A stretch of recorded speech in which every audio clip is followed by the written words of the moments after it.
Sa sunod-sunod nga mga pag-uwan, mas ubos nga temperatura ang nasinati sa Sugbo karong adlaw. Atong sayran ang lakaw sa panahon sa musunod pa nga mga adlaw, pinaagi kang LED sa litrero sa Pag-asa Mactan. Mayong hapon sa tanan, mao kini ang kahimtang sa atong panahon. Southwest monsoon o habagat ang padayon na nakaapekto sa kasadpang bahin sa Southern Luzon ug tungod niini ang tibok Western Visayas makasinati og madag-umong kalangitan ug mga patak-patak na mga pag-ulan pagpanugdog og kilat. Samtang diri sa Central ug Eastern Visayas, naatay chances og sunny periods ug isolated o patak-patak na mga pag-ulan pagpanugdog og kilat labi na sa hapon ug sa gabi. Samtang wala gyapon tay gi-monitor nga low pressure area o bagyo nga naa sa sulod sa Philippine Area of Responsibility. Ug gahapon kapadayon ang atong pag-monitor sa mga thunderstorm ug nakasinati na sad ang Metro Cebu ug kusog-kusog na mga pag-ulan pagpanugdog og kilat.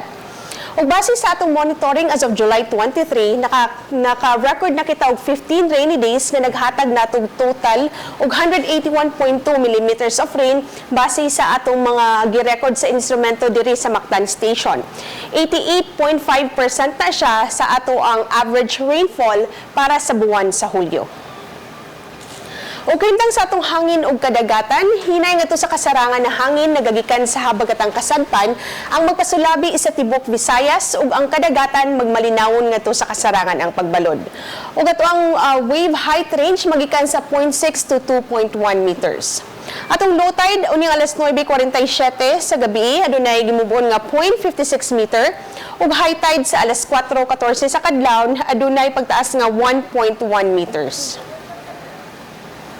O para sa atong temperature forecast, mas ubos ang atong maximum temperature o nag-range ta og 24 to 32 degrees Celsius sa Metro Cebu, 25 to 32 degrees Celsius sa Bohol ug Dumaguete City, 25 to 30 degrees Celsius sa Bacolod ug Iloilo City. Samtang diri sa Eastern Samar, 25 to 33 degrees Celsius ug 25 to 33 degrees Celsius sa Maasin City ug 25 to 32 degrees Celsius sa Tacloban City. Ug katong among temperature range maghatag na nato og heat index between 38 to 40 degrees Celsius. Ang adlaw mosilang ugma sa alas 5:32 sa buntag.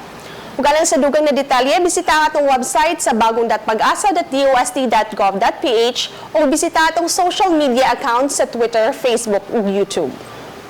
Dinhi na lang kutob, gikan diri sa Pag-asa Visayas, DOST sa Mactan ug alang sa Balitang Bisdak, kini si Netherlands sa Letrero, daghang salamat.